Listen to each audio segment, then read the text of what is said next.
मैदानावर यशस्वी होणं म्हणजे आपलं व्यक्तिमत्व फुलवणं, आपल्या कुटुंबाची प्रगती करणं आणि राष्ट्राला गौरव प्राप्त करून देणं असल्याचं पंतप्रधान नरेंद्र मोदी यांचं प्रतिपादन.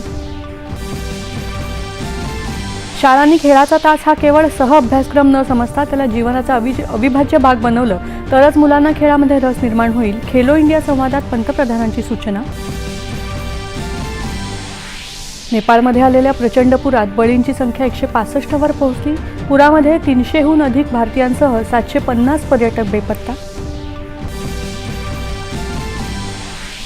नेपाळमध्ये अडकलेल्या राज्यातल्या नागरिकांसाठी सहाय्यता क्रमांक जारी. मंत्रालयातल्या नियंत्रण कक्षात 24 तास हा कक्ष कार्यरत राहणार. राज्यातल्या चाकण भोसरी औद्योगिक पट्ट्यात एमएसएमई क्षेत्रात 2320 कोटी रुपयांच्या गुंतवणुकीसाठी करार. राज्याच्या ग्रोथ इंजिनला एमएसएमईच्या इंधनाचं बळ मिळणार असल्याचं मुख्यमंत्र्यांचं प्रतिपादन. डिजिटल अरेस्ट नावाचा प्रकार नसतो, मात्र सायबर फसवणूक झाल्यास नागरिकांनी त्वरित मदत क्रमांकावर संपर्क साधण्याचं मुख्यमंत्र्यांचं आवाहन. राज्यात येत्या 20 वर्षात मुंबई महानगर क्षेत्रात सरकार सर्वसामान्यांसाठी 30 लाख परवडणारी घरं बांधणार असल्याची उपमुख्यमंत्री एकनाथ शिंदे यांची माहिती. औषध निरीक्षक पेपरफुटी प्रकरणी एमपीएससीच्या 3 अधिकाऱ्यांसह 6 जणांना मुंबई पोलिसांनी केली अटक.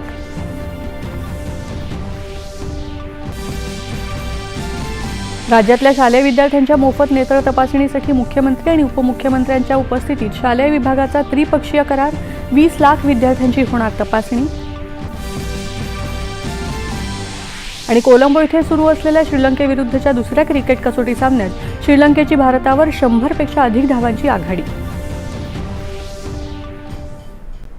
नमस्कार, एकच्या बातमीपत्रात मी आसावरी अमोल जहागीरदार आपलं स्वागत करते. आता पाहूया बातम्या विस्ताराने. क्रीडा मैदानावर